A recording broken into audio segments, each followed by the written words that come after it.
Okay, the first ones that we will do is the senior exemption. This exemption will take $5,000 off of your assessed value. The only requirement of this is you have to be 65 or older, come up and sign up, and then that would be on the blue card, and then the yellow card we mail out in January every year for you to sign up again and renew this exemption. So that's, excuse me, that's a senior exemption worth $5,000 off of your assessed value, and all you have to be is 65.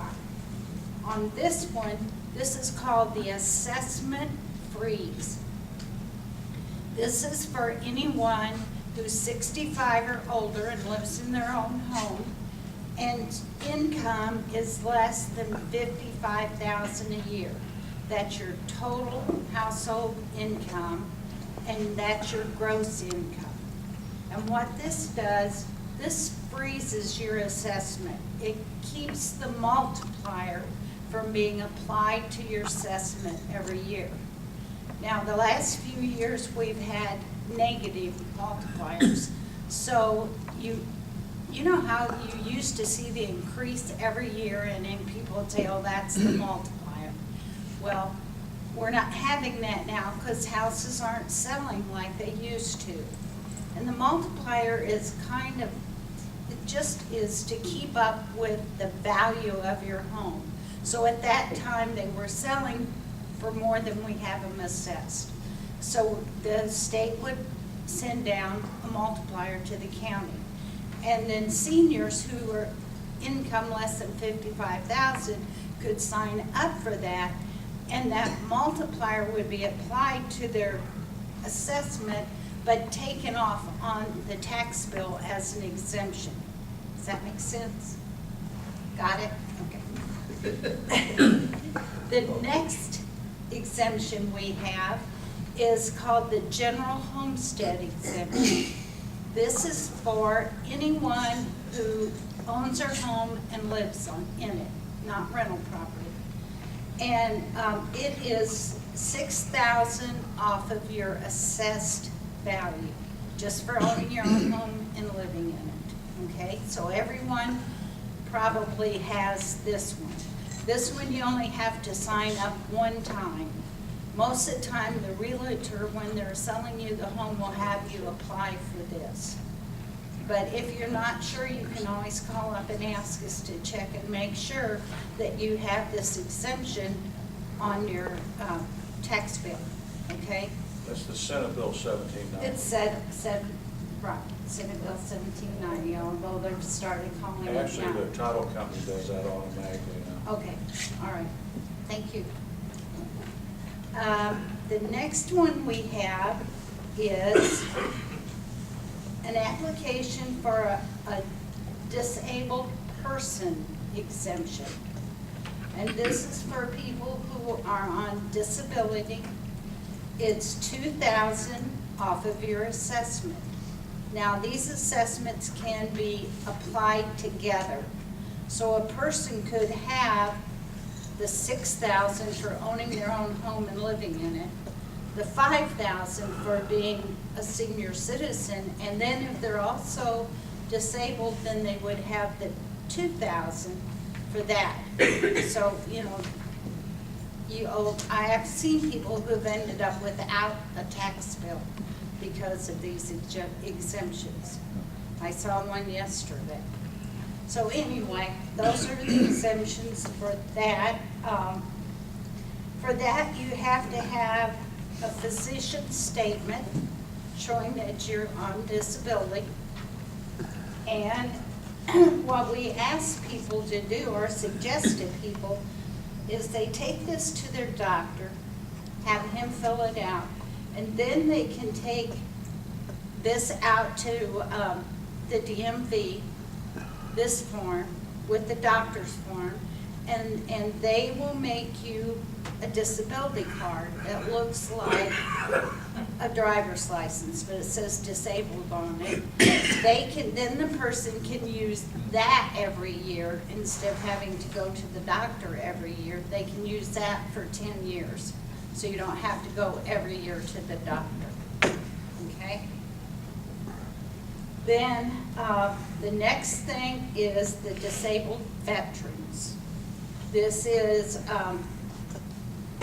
the form they sign up, and they have to bring their percentage of disability. I think it's called a DD 214, something like that, but it shows what percentage disabled is.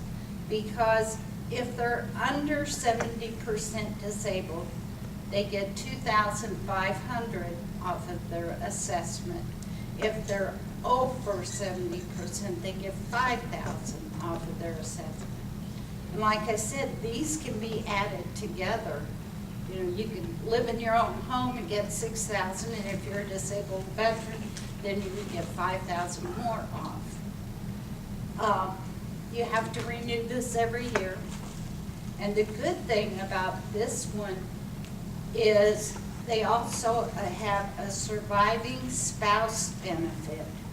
So if a veteran who's been more than 70% or anyways on disability, if they pass away, then their wife is eligible for that same exemption.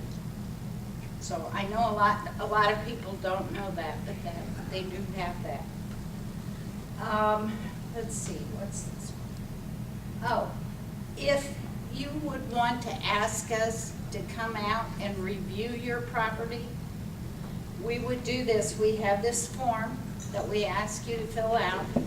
We send out our field workers who come out and make sure that all the information on our property record card is correct.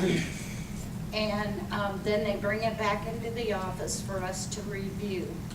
And we review it based on, well, first of all, it's assessed due to the state statute as far as the building. I'm not saying that right, but anyway.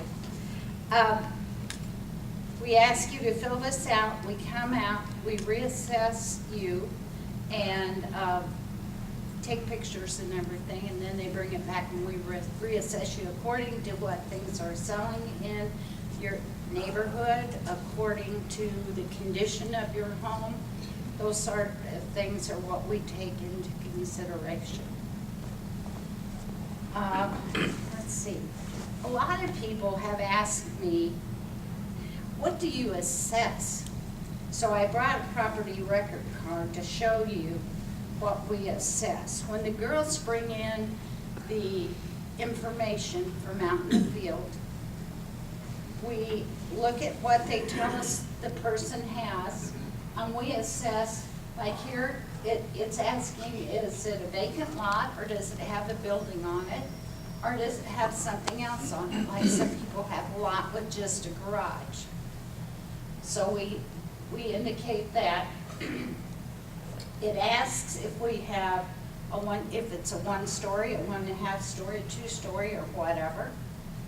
Then it asks what it's made out of, what the exterior is, whether it's frame or brick or stucco or aluminum siding or whatever.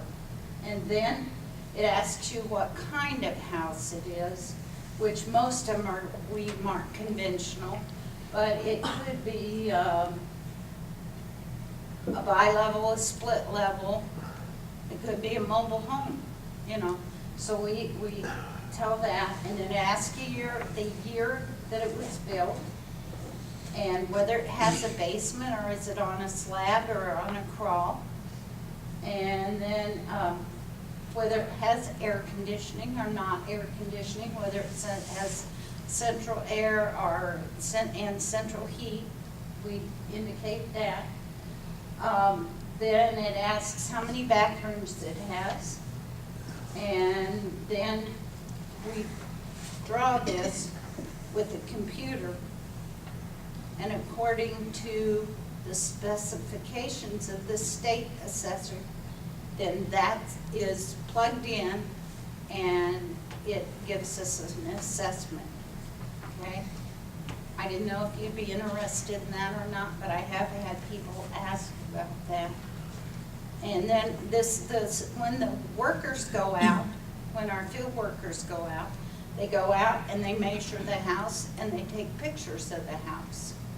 And that helps us too see what the condition of the house and everything. All right? And I think that's pretty much